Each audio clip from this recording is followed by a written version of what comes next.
সুপ্রভাত বন্ধুরা, আজ থেকে শুরু হতে চলেছে আমাদের এক নতুন যাত্রা, অরুণাচল প্রদেশের রাইড সিরিজ। আজকের রুট রায়গঞ্জ থেকে গুয়াহাটি। প্রায় 600 কিলোমিটারের রাস্তায় থাকবে উত্তেজনা, অভিজ্ঞতা আর অফুরন্ত অ্যাডভেঞ্চার। প্রতিটা মাইল আমাদের নিয়ে যাবে পাহাড়ের আরও কাছে, আর প্রতিটা বাঁকে লুকিয়ে থাকবে এক নতুন গল্প। তাহলে চলো শুরু করি আমাদের এই অসাধারণ যাত্রা, অরুণাচল প্রদেশের পথে প্রথম পদক্ষেপ।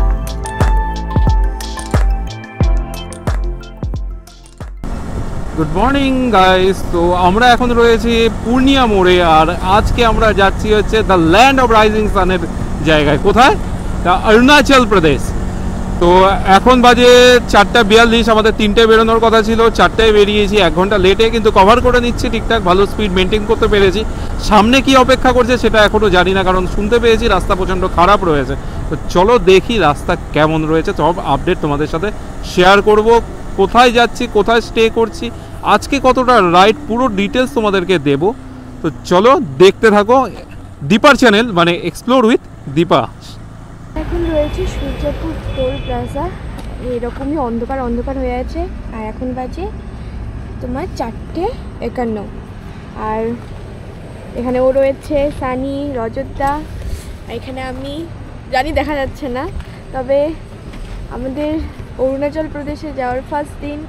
তো আজকে আজকে না, ফুল আমি ফার্স্ট থেকে লাস্ট ডে অবধি যা রয়েছে আমাদের 250-তে মাইলেজ প্লাস এখানে ও নাচানাচি শুরু করে দিয়েছে। আমাদের 250-তে মাইলেজ কেমন কি পাচ্ছি সেটা অবশ্যই একদম দেখছে না, এত লাগেজ ভর্তি আছে। ও আমাদের গাড়িটা একবার দেখিয়ে দিই। এটা হচ্ছে আমাদের গাড়ির অবস্থা, জানি দেখতে পাচ্ছ না, পরে একবার দেখিয়ে দেবো। ফুললি লোডেড রয়েছে, সাথে আমরা দুজন তো রয়েছি। আর যেটা আমি বলতে যাচ্ছিলাম সেটা হচ্ছে যে এই রাইডে আমাদের কেমন কি তেল লাগছে, তারপরে রুম বা বাজেট সব কিছু আমি তোমাদের সাথে শেয়ার করব। আর আপাতত এই পর্যন্তই, বাকি যতটা পারছি আমরা ট্রেনে যাব। আমাদের ইচ্ছে রয়েছে গুয়াহাটি পার করে থাকার।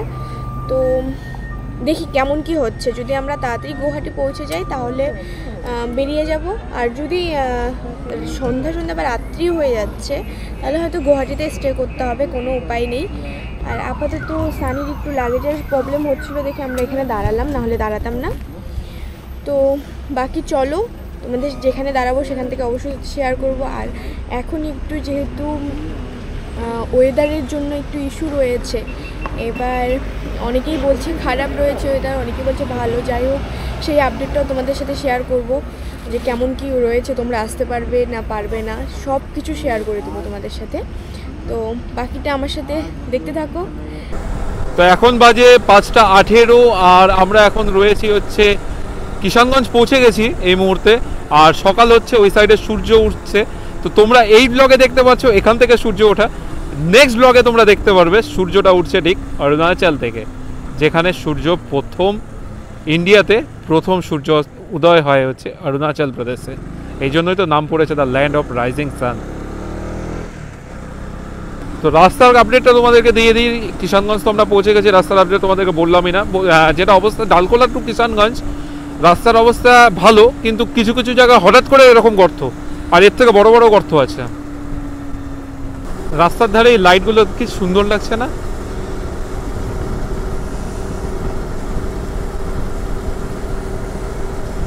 দারুণ দারুণ। আর ওয়েদারও, ওদিকে তো কুয়াশা কুয়াশা দেখতে পাচ্ছি পুরোটা। তো আমরা কিন্তু ইসলামপুর থেকে অল্প একটু আগে আছি, সময় এখন 5:49। আর ওয়েদার আপডেট দিচ্ছি, ওয়েদার আপডেট এখন একটু ক্লাউডি রয়েছে।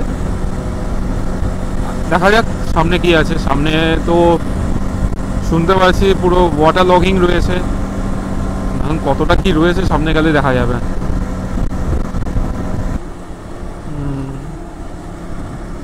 টাইম এখন 5:55, আর রাস্তার অবস্থা কিন্তু এরকম দেখতে পাচ্ছ তোমরা। বৃষ্টি কিন্তু হয়েছিল, এখন নেই। তো সামনে গিয়ে আই হোপ বৃষ্টি যাতে না পাই, কারণ রাইডের প্রথম দিনই যদি বৃষ্টি পেয়ে যায় তাহলে তো মুশকিল, মহা মুশকিল।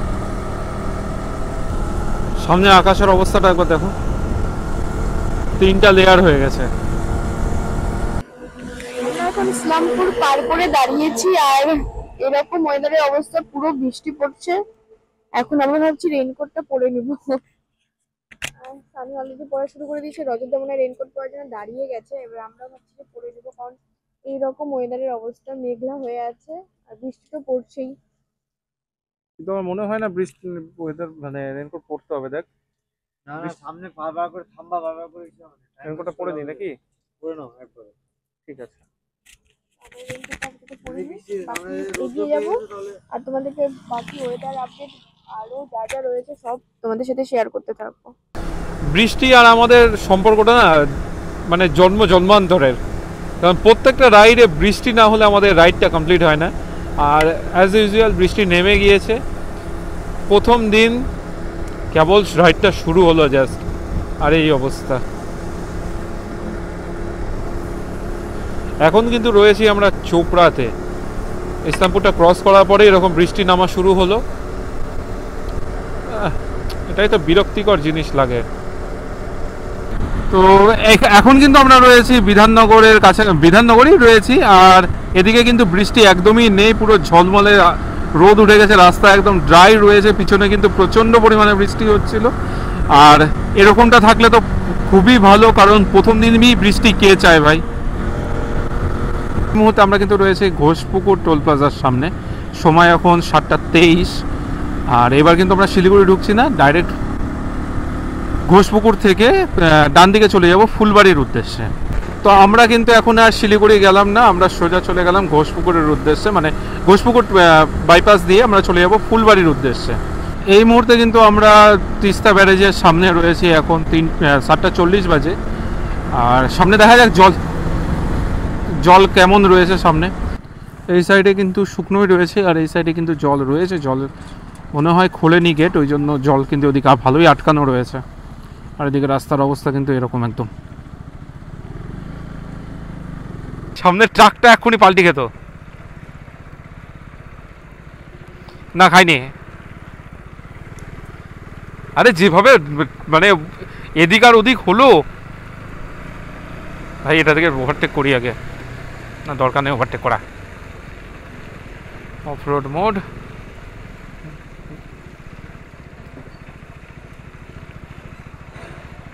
না না না, বলা যায় না, বাপরে বাপ সেই ইয়ে হচ্ছে।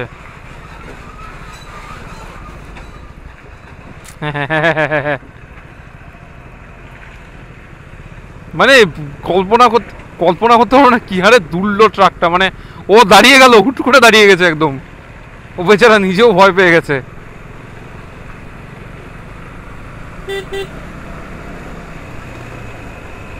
আমরা কিন্তু আছি এখন ফুলবাড়ি মোড়ে। আর দেখতেই তো পাচ্ছ রাস্তার কন্ডিশন কেমন রয়েছে, একদম খুবই বাজে অবস্থা আছে।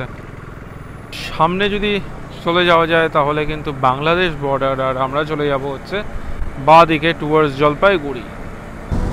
আমরা কিন্তু এখন আছি জলপাইগুড়ি থেকে 26 কিলোমিটার দূরে। আর এদিকেও কিন্তু ওয়েদার কিন্তু ড্যামে একটু মনে হচ্ছে বৃষ্টি যাতে না হয় বাস, তাহলেই ভালো, কারণ এদিকের অবস্থা তো খুবই খারাপ, তোমরা তো নিউজে দেখতেই পেয়েছিলে।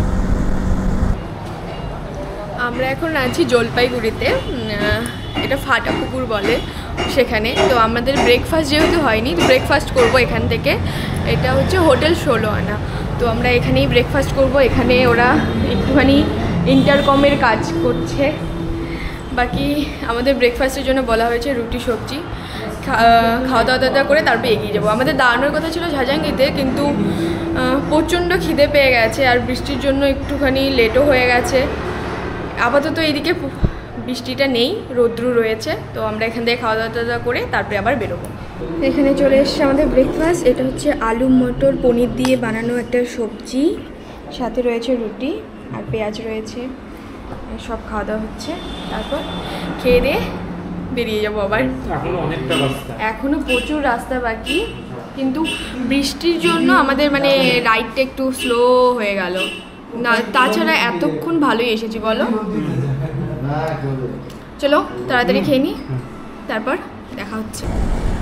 আর আমাদের কিন্তু খাওয়া দাওয়া কমপ্লিট, ব্রেকফাস্ট কমপ্লিট হয়ে গেল। আর আমরা এখন বেরোচ্ছি হচ্ছে গুয়াহাটির উদ্দেশ্যে। বিল হয়েছে 570 রুপিস। আর আকাশের অবস্থা কিন্তু তোমরা দেখতেই পাচ্ছ এরকম রয়েছে, বৃষ্টি না আসলেই ভালো।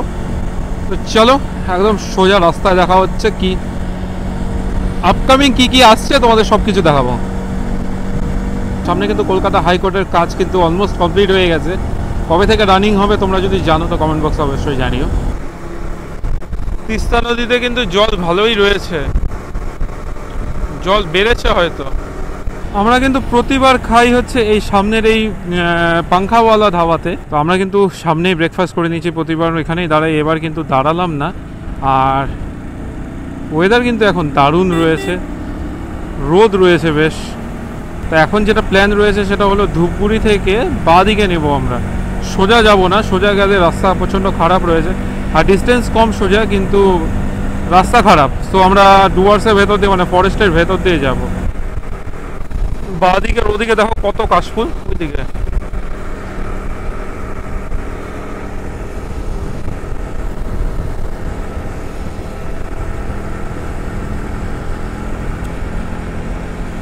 সময় এখন 11:04 আর আমরা ধূপগুড়ি থেকে 8 কিলোমিটার দূরে রয়েছি। আমরা কিন্তু জলঢাকা নদী ক্রস করলাম আর এদিকে কিন্তু ওয়েদার তো পারফেক্ট রয়েছে, একদম দারুণ, একদম দারুণ ওয়েদার রয়েছে। তো এটা কিন্তু ধূপগুড়িতে রয়েছে আর ধূপগুড়ি থেকে সামনে গিয়ে বাদিকে যাব রাস্তায়। বলছি এদিক দিয়ে আলিপুরদুয়ার যাওয়া যাবে তো? না এটা ওই ফরেস্টের রাস্তাটা তো? এদিকে কোথায় যাচ্ছে? হ্যাঁ এদিক দিয়ে কি ফালাকাটা যাবে? না ফালাকাটাটা ঢুকতে যাচ্ছে, ওদিকে তো রাস্তা খারাপ। তো এদিকটা কোথায় গেল? এটা নাগরাকাটার রাস্তা কি এটা? হ্যাঁ হ্যাঁ বানারহাটের রাস্তাটাই বলছে,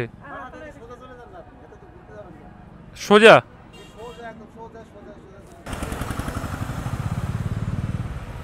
বারবার কিন্তু আমরা এই রাস্তাটাই ভুল করি। তো তোমাদেরকে একদম পুরোটা এখানে আমি কাটলাম না, একবারে পুরোটা দেখিয়ে দিই যে কোন দিক দিয়ে যেতে হবে।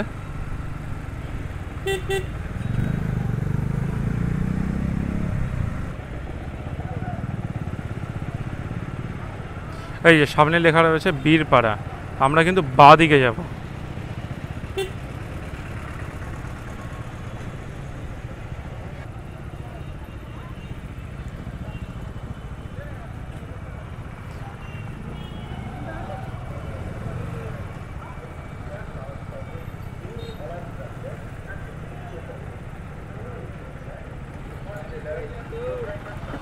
বলছি দাদা হাসিমারা যাওয়ার রাস্তা এটা তো? হাসিমারা সোজা? আচ্ছা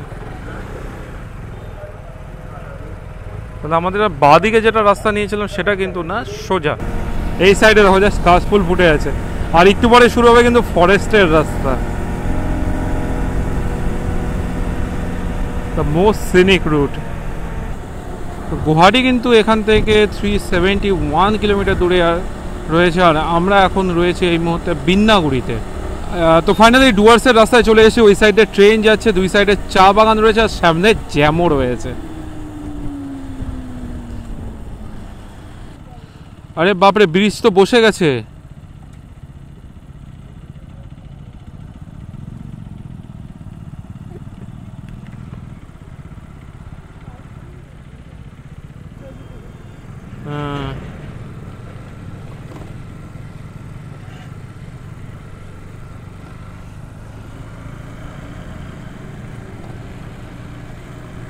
তো লিটারালি ব্রিজের অবস্থা খুব খারাপ, একদম রীতিমতো বসে গেছে ব্রিজ একদম।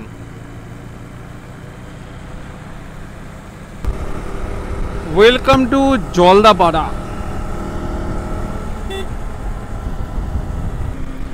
কিছুদিন আগে তোমরা যে দেখছিলে জল টল ঢুকেছে, এগুলো কিন্তু পুরো জলে ভরে ছিল একদম। হ্যাঁ অনেকটা জল ছিল।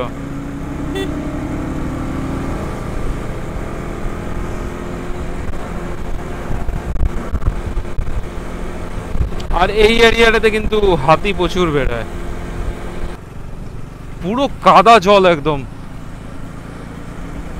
পুরো কাদা জল। দুদিনে বন্যা, কিন্তু জল কিন্তু অনেক নেমে গেছে, একদমই নেমে গেছে জল।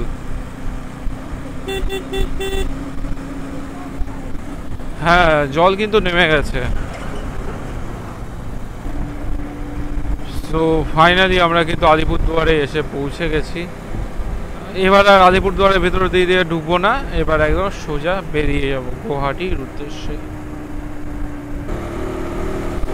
তো নিচ দিয়ে যদি সামনে যে রাস্তাটা দেখা যাচ্ছে ওটা নিচ দিয়ে নেমে গেলে হচ্ছে আলিপুরদুয়ার, আর হচ্ছে সোজা চলে গেলে হচ্ছে আসাম।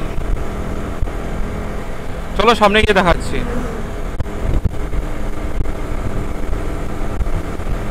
দীপা একবার আমাকে ভুল করে এই রাস্তা ঢুকিয়ে দিয়েছিল, এটা কিন্তু কোনো রাস্তা না।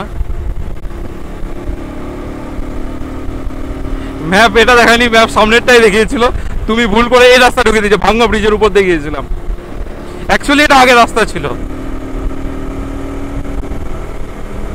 এই যে রাস্তাটা দেখতে পাচ্ছ এটা আলিপুরের রাস্তা, আর এদিকে রয়েছে জয়ন্তিয়া।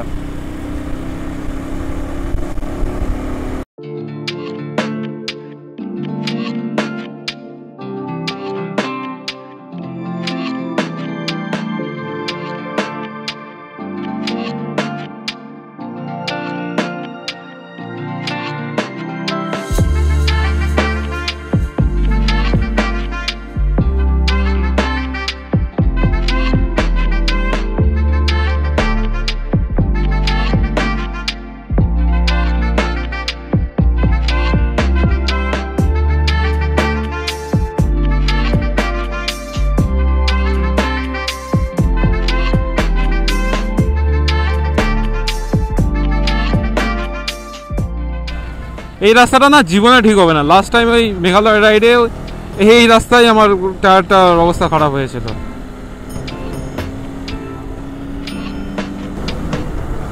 তাও তো মনে হচ্ছে এদিকটা ঠিক করেছে।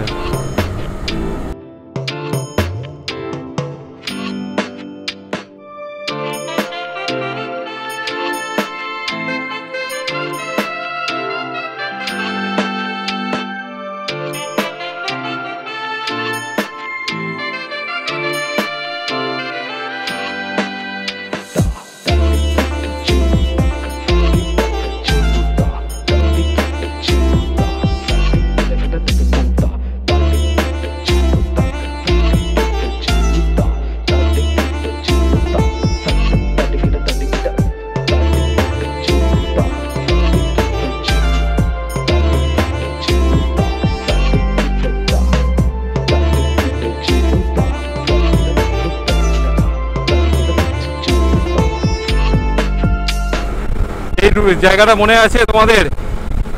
মেঘালয় যে 1-এর যে ভিডিওটা রয়েছে ওটা দেখো, তাহলে বুঝতে পারবে এখানে আমাদের সাথে কি হয়েছিল।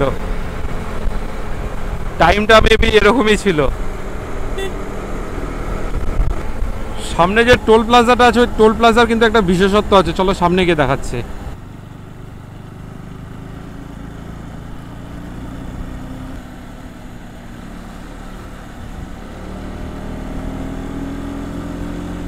এই যে নদীটা দেখতে পাচ্ছ, এই নদীটার ওই পারটা হচ্ছে আসাম আর এই পারটা হচ্ছে ওয়েস্ট বেঙ্গল।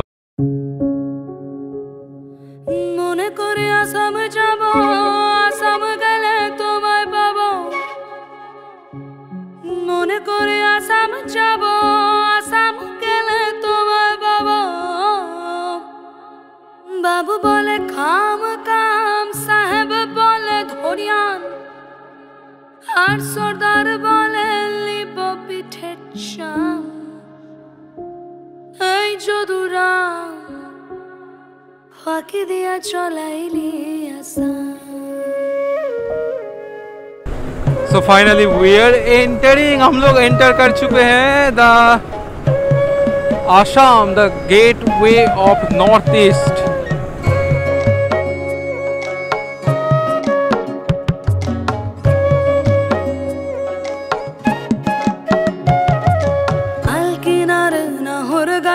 বগা বগা ফুল, ফুলকে দেখিয়া ছুরি ঘচকে চামড়ায়।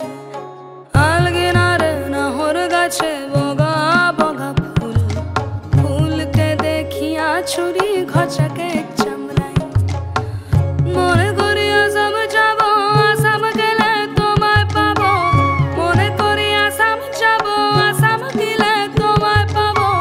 বাবু বলে কাম কাম, সাহেব বলে ধরিয়ান, সর্দার বলে লিব পিঠের ফাঁকি দিয়ে চলাইলি আসা এই যদুরা ফাঁকি দিয়ে এখন কিন্তু আমরা আছি বঙ্গাইগাঁও থেকে 50 কিলোমিটার আগে। টাইম এখন 4:05, অনেকটা লেট হয়ে গেছে। গুয়াহাটি পৌঁছাতে 8টা সাড়ে 8টা বেজে যাবে। ঠিক আছে, কোনো ব্যাপার না। 8টা সাড়ে 8টায় পৌঁছে গুয়াহাটি থেকে যাবো। কালকে আবার গুয়াহাটি টু দিরাং করতে হবে। রাত্রে ঘুমটা দরকার, কারণ গোটা রাস্তায় প্রচণ্ড পরিমাণে ঘুম পাচ্ছিল। আজকে কিন্তু আসামের অনেক ফেমাস জিনিসের মধ্যে আমরা অনেক কিছু দেখব। সেটা হলো আসাম টি। সবার আগে টি গার্ডেন এখনও চোখে পড়েনি, কিন্তু টি গার্ডেনও আমরা এই রাইডে দেখতে পারবো। আচ্ছা, আর হচ্ছে আসামের অয়েল রিফাইনারি, তৈল শোধনাগার, যেটা তো আসামে টোটাল 4টে তৈল শোধনাগার আছে। তার মধ্যে একটা বঙ্গাইগাঁওতে রয়েছে, যেটা কিন্তু আমরা এখন রাইডের বঙ্গাইগাঁও ঢুকবো তখনই দেখতে পারবো। তারপরে রয়েছে হচ্ছে একশৃঙ্গ গন্ডার, যেটা কিনা আমাদের লাক যদি ভালো থাকে কালকে যাচ্ছি আমরা। এখানকার মানে আমাদের ন্যাশনাল পার্কের মধ্যে হচ্ছে famous national park Kaziranga national park, যেখানে হচ্ছে একমাত্র একশৃঙ্গ গন্ডার পাওয়া যায়। সেই একশৃঙ্গ গন্ডার হচ্ছে যদি লাক ভালো থাকে তাহলে আমরা কালকে একশৃঙ্গ গন্ডারও দেখতে পারবো। তো কাজিরাঙ্গার পাশ দিয়ে আমরা যাচ্ছি কালকে।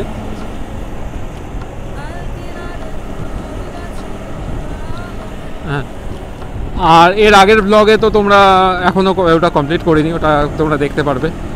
আমি এতদিনে হয়তো আমি কমপ্লিট করেও দিব।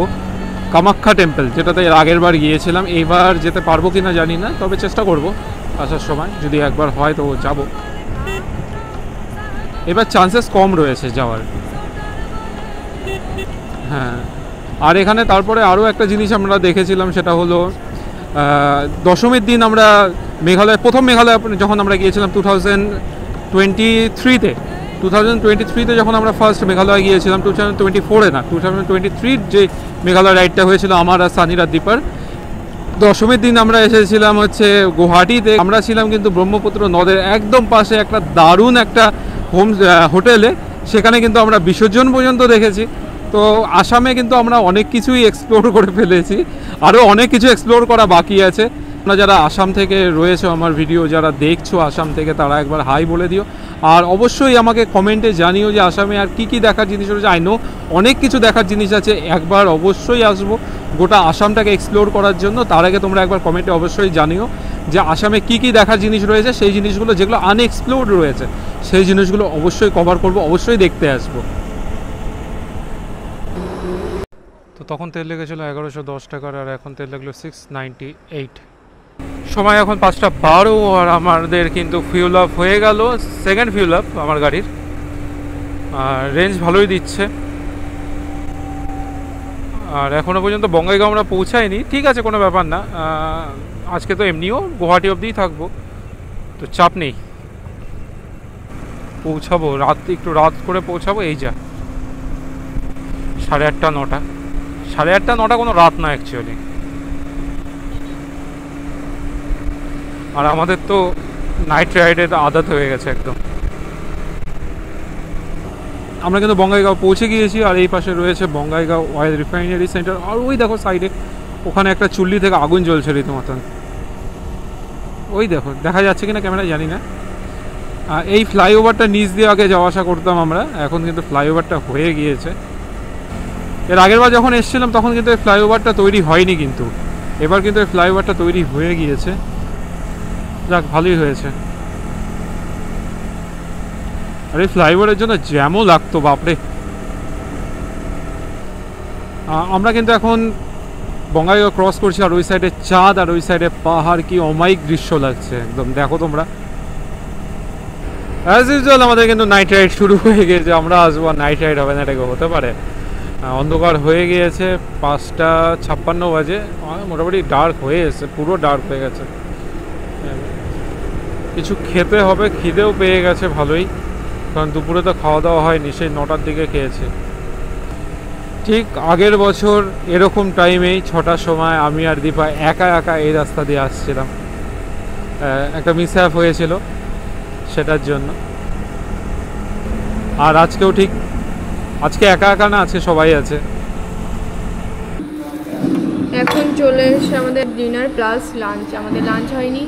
এখানে আছে রুটি, এগ তরকা, ডিলাঞ্চ ইয়ে বলেছিলাম আলু মটর মটরই দিয়েছে। হচ্ছে এটা আলু মটর হ্যাঁ সত্যি তাই। যাই হোক, আমরা এখন খাওয়া দাওয়া সারবো, তারপর আমরা রওনা দেবো হোটেল। এখান থেকে দেখি ও হয়তো ম্যাপ দেখে ঠিকঠাক করবে। আর আমরা গুয়াহাটিতেই স্টে করছি, তো আপাতত খাওয়া দাওয়াটা করিনি, একবারে গিয়ে ঘুম দিতে হবে। কারণ আরে আমি তুমি ব্লগ করছো আর আমি খাবার পরিবেশন করছি। এই মানুষটাকে দেখে রাখো, এই মানুষটা হচ্ছে আমার ব্লগ নষ্ট করার মাস্টার, আর বলবে যে আমি করি না। যাই হোক, খাওয়া দাওয়া করে দেখা হচ্ছে ইয়েতে, মোটো ব্লগিং সেট আপে। আর এখন কিন্তু আমরা খাওয়া দাওয়া করে বেরোলাম আবার গন্তব্যের উদ্দেশ্যে, মানে গুয়াহাটির উদ্দেশ্যে। গুয়াহাটি এখান থেকে 136 কিলোমিটার, আর টাইম এখন 7:41। বাপরে, ঠান্ডা ঠান্ডা লাগছে তো। দিস ইজ দ্য বারপেটা রোড, এদিক দিয়েও যেতে পারবে তোমরা, আর নট রেকমেন্ডেড। তো লাস্ট টাইম যখন আমরা এসেছিলাম এই রাস্তাটা কিন্তু খুব খারাপ ছিল, এখন তো মনে হচ্ছে রিসেন্টলি জাস্ট বানালো রাস্তাটাকে, একদম পুরো চকচক করছে একদম। এখন বাজে 9:03, আর ব্যাপারটা হলো সানির এক্সেস পরিমাণে ঘুম পাচ্ছে। পেট্রোল পাম্পে দাঁড়িয়েছিলাম কিছুক্ষণ, ওকে চোখে মুখে জল টল দেওয়া হলো, তো এখন ধীরে ধীরে এগোচ্ছি। আর এখান থেকে 93 কিলোমিটার দেখাচ্ছে গুয়াহাটি। টাইম ইজ 10:15 আর উই আর এন্টারিং গুয়াহাটি। এর আগের বারও কিন্তু আমরা 10:30টার সময় ঢুকেছিলাম, আর এইবার আধা ঘন্টা লেটে যাচ্ছি আমরা, মানে 11টায় ঢুকবো। 1 ঘন্টা আগে বেরিয়ে আধা ঘন্টা লেটে ঢুকছি। লেটেস্ট। লাস্টের বার কিন্তু 10:30টার সময় আমরা এখানে ছিলাম, আর এইবারও কিন্তু 10:30টার সময় আমরা এখানে এসে পৌঁছালাম। এখন বাজে মোটামুটি 12টা, ঠিক আছে। আমরা সবে মাত্র সেই তখন সন্ধ্যাবেলা খাওয়া দাওয়া করলাম, সবে মাত্র আমরা রুম খুঁজে পেয়েছি। তবে গুয়াহাটি থেকে একটুখানি এগিয়ে আছি, কালকে কোনো রকম অসুবিধা হওয়ার কথা না। আর আমরা অনেকগুলো রুম দেখলাম, তার মধ্যে এটা ভালো ছিল, প্লাস আমাদের বাজেটের মধ্যে, কারণ কিছুক্ষণের জন্য থাকবো। তো এটা আমাদের এই রুমটা পড়েছে 1100 টাকা। তো পুরা রুমটা তোমাদেরকে একবার দেখিয়ে দিচ্ছি। দেখো, প্রথমেই রয়েছে এরকম ড্রেসিং টেবিল একটা, ঠিক আছে, এরকম ডবল বেড রয়েছে। এখানে একটা ছোট্ট টেবিলের মতো দেওয়া রয়েছে, সাইড টেবিল রয়েছে, এখানে কাবার্ড রয়েছে যেখানে জিনিসপত্র রাখতে পারবে। এখানেও একটা ছোট্ট বক্সের মতো করা আছে। আর সব থেকে আমাদের যেটা অসুবিধে হয়, বাথরুম।